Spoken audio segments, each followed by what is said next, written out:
keluar dari dalam laut, bertanduk 10 dan berkepala 7. Di atas tanduk-tanduknya terdapat 10 mahkota dan pada kepalanya tertulis nama-nama hujat.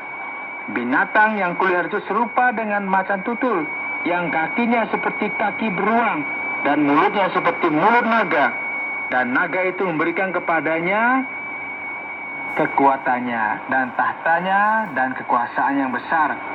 Maka tampaklah kepadaku satu dari kepala-kepalanya seperti kena luka yang membahayakan hidupnya. Tetapi luka yang membahayakan hidupnya itu sembuh. Seluruh dunia heran, lalu mengikut binatang itu. Dan mereka menyembah naga itu, karena ia memberikan kekuasaan kepada binatang itu. Dan mereka menyembah binatang itu sambil berkata, siapakah yang sama seperti binatang ini? Dan siapakah yang dapat berperang melawan dia? Dan kepada binatang itu diberikan mulut yang penuh kesombongan dan hujat. Kepadanya diberikan juga kuasa untuk melakukannya 42 bulan lamanya. Lalu ia membuka mulutnya untuk menghujat Allah, menghujat namanya, dan kemah kediamannya, dan semua mereka yang diam di surga. Dan ia diperkenankan untuk berperang melawan orang-orang kudus dan untuk mengalahkan mereka. Dan kepadanya diberikan kuasa atas setiap suku dan umat dan rasa dan bangsa. Dan semua orang yang diam di atas bumi akan menyembahnya, yaitu setiap orang yang namanya tidak tertulis sejak dunia dijadikan di dalam kitab kehidupan anak domba yang telah disembelih. Barang siapa bertelinga, hendaklah ia mendengar. Barang siapa ditentukan untuk ditawan, ia akan ditawan. Barang siapa ditentukan untuk dibunuh dengan pedang, ia harus dibunuh dengan pedang. Yang penting di sini adalah ketabahan dan iman orang-orang kudus. Saudara, ini merupakan sesuatu yang luar biasa. Pertama-tama kita perlu memahami bahwa skenario di balik penafsiran kitab Wahyu ini, ya. Banyak orang yang membaca bagian ini memahami bahwa ini merupakan referensi dari apa yang terjadi dalam Kekaisaran Romawi, mengkaitkan langsung dengan Domitian. Ada yang percaya juga bahwa apa yang dipresentasikan di sini, khususnya jika kita melihat pasal 12, ada referensi terkait dengan kelahiran Yesus sampai pada titik kemenangannya atas serangan si jahat. Dan hal ini melibatkan waktu di mana gereja akan dianiaya oleh kekuatan setan. Penafsiran lain memahami ini terjadi di masa depan dalam waktu yang khusus. Nah, kita bisa berkata bahwa dalam beberapa hal realita dalam kehidupan gereja ini memang benar. Namun pada masa akhir akan lebih masuk akal, ya, jika kita melihat dalam kitab Wahyu pasal 13, ya. Kita bisa melihat bahwa sang naga akan memiliki dua binatang buas.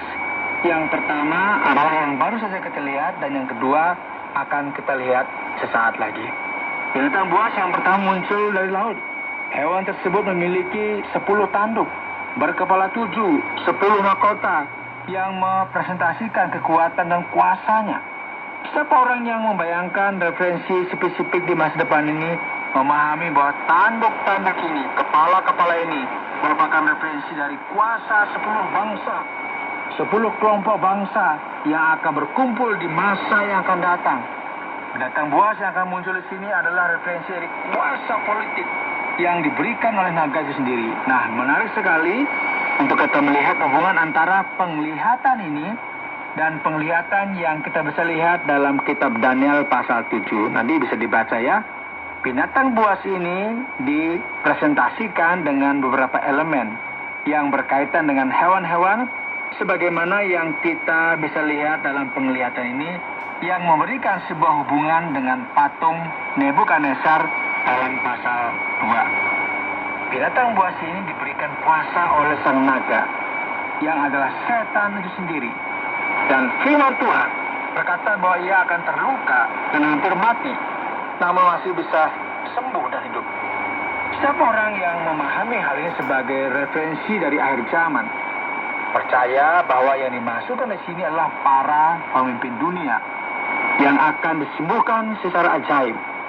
Dan hal ini akan memberikannya banyak visibilitas di dunia. di masa yang akan datang, dan ia akan menerima pujian yang akan didedikasikan untuk setan, dan ia akan menjadi seperti seorang yang tak terkalahkan. Binatang buas ini akan memiliki kuasa untuk berbicara secara arogan dan mengumpat yang menyatakan perlawanannya kepada Allah.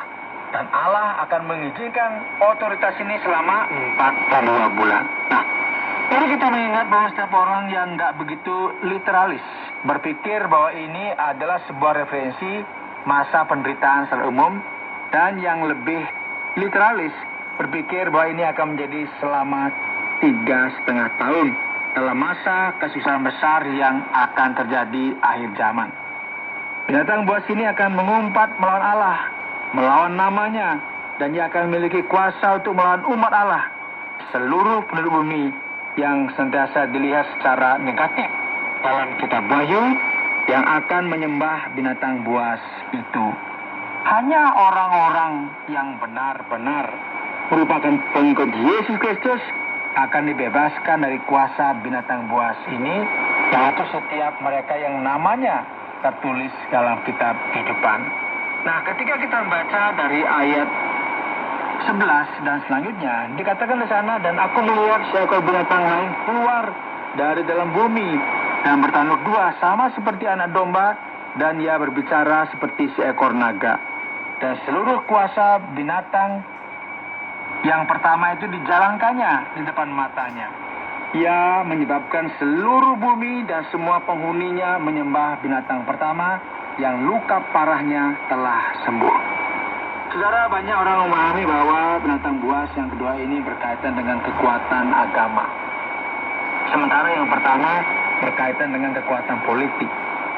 Kita akan mendapatkan semacam gagasan trinitas setan. Naga, binatang yang keluar dari laut, dan binatang yang keluar dari bumi. Dan kita akan melihat bahwa kekuasaan anti Allah, semacam trinitas setan, ditunjukkan dalam pasal 13 ini. Dan apa yang dilakukan oleh binatang buas yang keluar dari bumi ini, mari kita perhatikan. Dan ia mengadakan tanda-tanda yang dahsyat. Bahkan ia menurunkan api dari langit ke bumi di depan mata semua orang. Ia menyesatkan mereka yang diam di bumi dengan tanda-tanda yang telah diberikan kepadanya untuk dilakukannya di depan mata binatang itu. Kuasa dari binatang kedua tersebut bisa dilakukan karena diizinkan untuk dilakukan atas nama binatang pertama. Jadi mari kita perhatikan, ini merupakan sesuatu yang menarik. Dan ia menyuruh mereka yang diam di bumi supaya mereka mendirikan patung untuk menghormati binatang yang luka oleh pedang, namun yang tetap hidup itu, dan kepadanya diberikan kuasa untuk memberikan nyawa kepada patung binatang itu. Ya, menarik sekali kita perhatikan saudara dalam masa kekaisaran Romawi. Gagasan mengenai trik, ya, ventriloquisme, atau berbicara tanpa menggerakkan perut. Percaya bahwa ada patung-patung yang dapat berbicara, dan ini merupakan secara umum ya, itu hal yang biasa pada waktu itu. Dan di sini kita bisa melihat bahwa ini terjadi dengan binatang buas ini. Dan ada background yang sama dengan apa yang kita lihat di masa lampau. Oleh sebab itu firman Tuhan berkata, sehingga patung binatang itu berbicara juga dan bertindak begitu rupa, sehingga semua orang yang tidak menyembah patung binatang itu dibunuh. Kuasa setan di akhir zaman akan bangkit menentang Allah dan akan menggiring umat manusia untuk menyembah setan itu sendiri. Dan ia menyebabkan sehingga kepada semua orang, kecil atau besar, kaya atau miskin, merdeka atau hamba, diberi tanda pada tangan kanannya atau pada dahinya, dan tidak seorang pun yang dapat membeli atau menjual selain daripada mereka yang memakai tanda itu, yaitu nama binatang itu atau bilangan namanya. Nah, mari kita perhatikan saudara, bahwa kuasa yang ada di dunia ini yang bangkit melawan Allah akan bergabung dengan kuasa politik dan kuasa agama.